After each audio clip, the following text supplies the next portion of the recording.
नमस्कार दोस्तों, एक वंडरफुल वीडियो में फिर से आप सबका स्वागत करता हूं। दोस्तों, आज हम बात करने वाले हैं फाइनेंशियल प्लानिंग क्या होता है, फाइनेंशियल प्लानिंग क्यों ज़रूरी है। देखिए दोस्तों, लोग बाग पैसे के बारे में बात करना पसंद नहीं करते, लेकिन दोस्तों मैं बताना चाहूँगा पैसे के बारे में बात करना बहुत ज़रूरी है। ये सारी चीज़ आपको कोई नहीं बताएगा, इसलिए मैं सोचता हूँ जो मैंने सीखा क्यों ना आप लोगों के साथ डिस्कस करूँ। तो फाइनेंशियल प्लानिंग होता क्या है, सबसे पहले ये समझना जरूरी है। फाइनेंशियल प्लानिंग दोस्तों आज से 10 साल बाद, 5 साल बाद या फिर 15, 20, 30 साल बाद आपका कोई गोल है या फिर आपका कुछ चाहते हैं जो कि पैसे से आ सकता है, उसके लिए आज से प्लानिंग करना क्या होता है दोस्तों, फाइनेंशियल प्लानिंग। अब फाइनेंशियल प्लानिंग क्या क्या हो सकता है। फाइनेंशियल प्लानिंग में आपके बच्चों के एजुकेशन का फीस इकट्ठा करना हो सकता है, हायर एजुकेशन के लिए। आपके बच्चों के शादी के लिए पैसा इकट्ठा करना हो सकता है, या फिर आपके बच्चों को अब्रॉड भेजना है उसके लिए हो सकता है पैसे का रिक्वायरमेंट, तो उसके लिए फाइनेंशियल प्लानिंग हो सकता है। आप यदि घर खरीदना चाहते हैं तो घर के लिए भी फाइनेंशियल प्लानिंग हो सकता है। आप यदि आज से 3-4 साल बाद आप कार खरीदना चाहते हैं तो कार के लिए भी फाइनेंशियल प्लानिंग हो सकता है। तो इस तरह से कई सारे चीज़ है जिसमें कि फाइनेंशियल प्लानिंग हो सकता है। यदि आपने घर के लिए लोन ले रखा है और लोन को आप चाहते हैं कि पहले चुकाना चाहते हैं तो उसके लिए भी फाइनेंशियल प्लानिंग हो सकता है।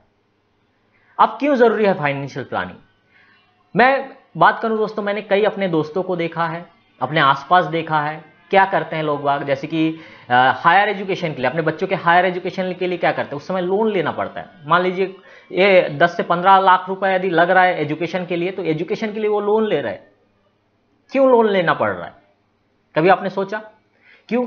क्योंकि दोस्तों उनके पेरेंट्स कहीं ना कहीं क्या किया है, उनके पेरेंट्स क्या, मैं अपने पेरेंट्स की भी बात कर रहा हूं दोस्तों। ऐसा नहीं कि आप सोचे कि आपको, हमारे पेरेंट्स भी कहीं ना कहीं से लोन लेके किया था। लेकिन क्यों लेना पड़ रहा है, क्यों लेना पड़ रहा है लोन, एक चीज समझिएगा। यदि फाइनेंशियल प्लानिंग नहीं करेंगे तो डेफिनेटली आपको लोन लेना पड़ेगा। तो वही चीज फाइनेंशियल प्लानिंग में करना क्या है, आज से जैसे 10 या 15 साल बाद जितना पैसे की जरूरत है उस गोल को अचीव करने के लिए आज से हमें क्या करना है, प्लानिंग करके चलना है ताकि हम उस गोल को अचीव कर सके। तो मैं आपको एक एग्जांपल लेके बताऊंगा कि हमें फाइनेंशियल प्लानिंग करना जरूरी क्यों है। क्योंकि यहां बातें करेंगे तो आपके थोड़ा सा हो सकता है समझ में ना आए, बट मैं आपको डाटा दिखाऊंगा, एक्चुअल डाटा, कितना रिक्वायरमेंट होगा, क्यों हमें जरूरी है। उस एग्जांपल से आपका क्लियर होगा कि फाइनेंशियल प्लानिंग करना कितना जरूरी हो सकता है। तो चलिए मैं आपको एक्सेल शीट में ले चलता हूं। तो एक्सेल शीट में हम समझने की कोशिश करेंगे, उसमें सारा डाटा आपको समझ में आ जाएगा। तो आपको अभी एक्सेल शीट दिख रहा होगा दोस्तों।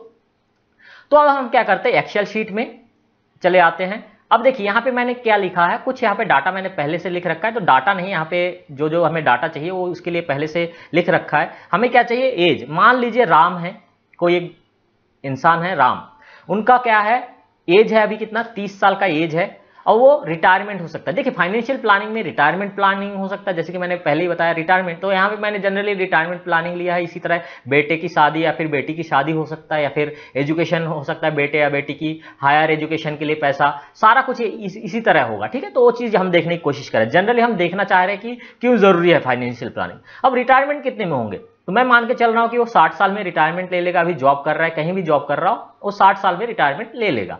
अब ईयर्स टू गो, मतलब रिटायरमेंट होने के लिए अभी कितना साल बाकी है दोस्तों, 60 माइनस 30, मतलब कितना, 30 साल अभी बाकी है। मतलब 30 साल बाद क्या हो जाएगा, वो रिटायर हो जाएगा।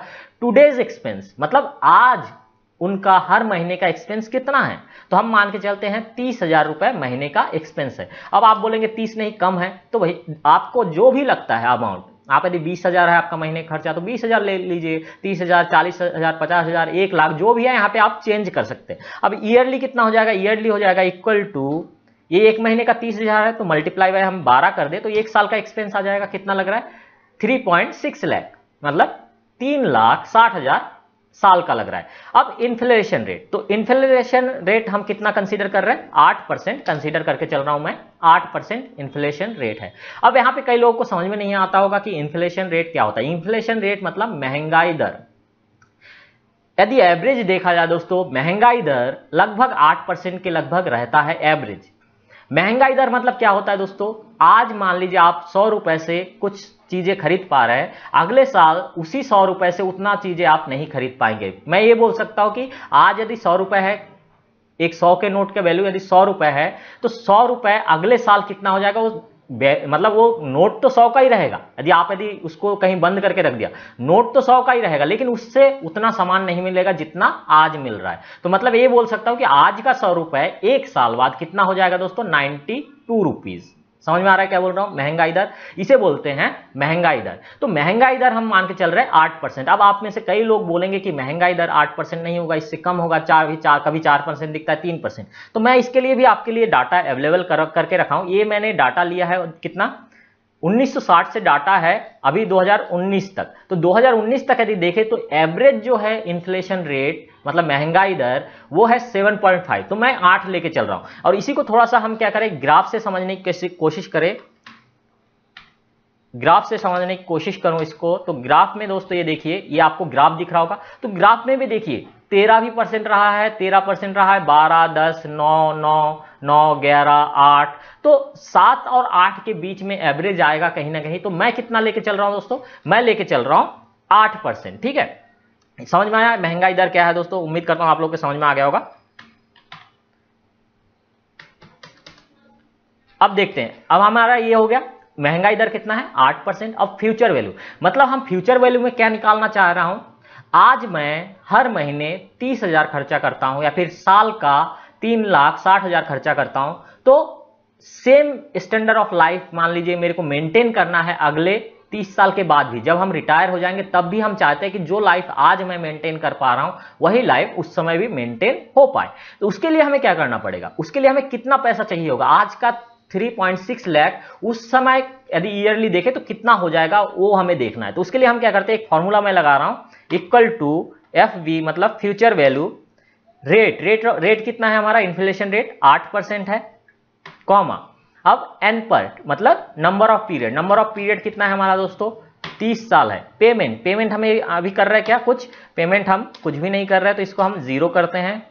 और प्रेजेंट वैल्यू क्या होगा, माइनस कितना होगा, 3,60,000 हमारा हर साल जा रहा है, तो माइनस 3,60,000 हो गया, कॉमा टाइप मतलब कब, एंड मतलब अपना जो टाइम है उसके स्टार्टिंग से या फिर एंड में। तो हम मान के चल रहे कि अंत में, साल के अंत में कितना लगता है, 3,60,000 होगा, ये हो गया टाइप।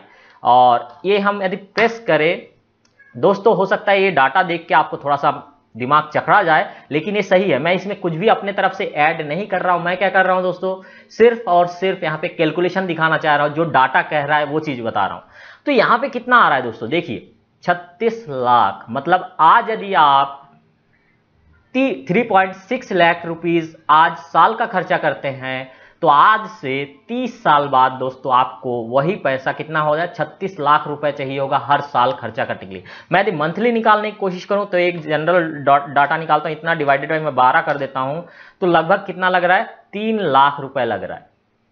ठीक है दोस्तों, समझ में आया क्या बोलना चाह रहा हूं। अब यहां डाटा आपके सामने है। आज यदि आप 30,000 रुपए महीने का खर्च कर रहे हैं, तो आज से 30 साल बाद जब आप रिटायरमेंट ले लेंगे उस समय आपको कम से कम 3 लाख रुपए सेम लाइफ मेंटेन करने के लिए चाहिए होगा। दोस्तों रिटायरमेंट के बाद क्या करते हैं, रिटायरमेंट के बाद दोस्तों हम चाहते हैं कि हमारा लाइफ सुकून से बीते, हम किसी के ऊपर डिपेंडेंट ना रहे, चाहे वो बच्चे हो या फिर कोई भाई हो, किसी के ऊपर भी डिपेंडेंट ना रहे। तो उसके लिए क्या है दोस्तों, क्या आप जितना भी आज कमा रहे हैं, क्या आप रिटायरमेंट के बाद इतना हो जाएगा, हर मंथ आपका 3 लाख रुपए रहेगा कि नहीं रहेगा।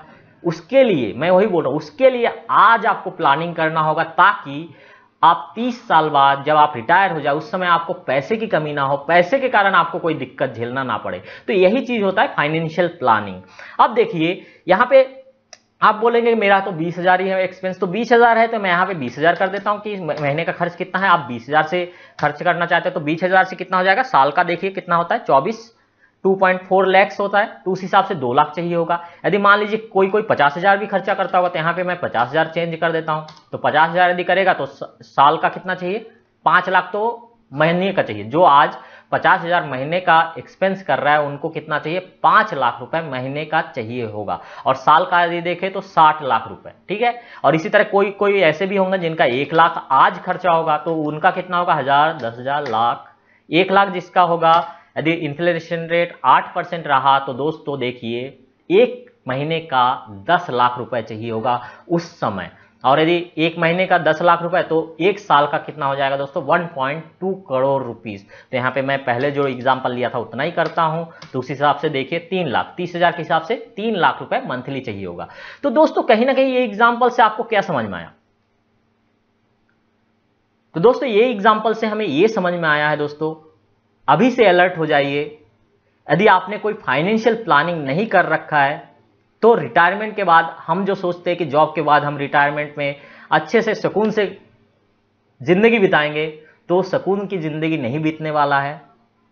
क्योंकि उस समय यदि हमें पैसे की तंगी रहेगी, क्योंकि उस समय हम काम भी नहीं कर पाएंगे। अभी तो हम यंग है, अभी हम काम भी कर सकते हैं, ज़्यादा टाइम तक वर्क भी कर सकते हैं, बट उस समय हम काम भी नहीं कर पाएंगे, है ना। तो इसीलिए दोस्तों आपको अभी इस एज में क्या करना है, ज़्यादा से ज़्यादा मेहनत करना, जितना इनकम सोर्स ऑफ इनकम हो सके उतना ज़्यादा जनरेट करिए, और उसके लिए आप प्लानिंग आज से करिए। सिर्फ ये तो मैं जनरल एक एग्जांपल लिया हूँ, इसके अलावा भी और भी होंगे। जैसे कि आपका यदि मैं बोलूँ कि आपका यदि फैमिली है, आपके बच्चे हैं, तो बच्चों के लिए हायर एजुकेशन के लिए प्लानिंग हो सकता है, उसके लिए और अमाउंट की ज़रूरत होगी। मैंने तो वो सारी चीज़ें यहाँ पे कंसीडर नहीं किया। उसके बाद मैं बोलूँ कि बच्चों के हायर एजुकेशन के बाद जिनकी लड़कियाँ हैं तो लड़कियों के शादी के लिए हो सकता है, उसके लिए अमाउंट की ज़रूरत पड़ेगी। आप घर लेंगे, घर के लिए आप लोन से ही यदि 20 साल 30 साल तक लोन चुकाएंगे तो उसको तो रिटायरमेंट के बाद बचेगा क्या?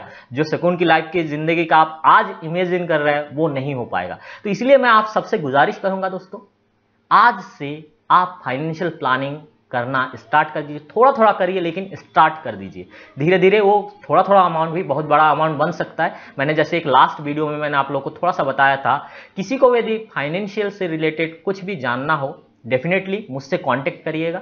मैं आपको थोड़ा सा, मैं जो जानता हूं, जहां पे मैं कर रहा हूं वो सारी चीज मैं आपको बताने की कोशिश करूंगा। यदि आपको अच्छा लगता है तो आप वो भी कर सकते हैं, और नहीं तो जैसा लाइफ चल रहा है वो तो चलता रहेगा, और आगे जो होना है वो तो होके रहेगा। आई होप आपको थोड़ा सा जानकारी मिला होगा। तो दोस्तों यदि वीडियो पसंद आया है तो लाइक कर दीजिएगा, ज़्यादा से ज़्यादा लोगों के साथ शेयर कर दीजिएगा। Thank you. जय हिंद, जय भारत।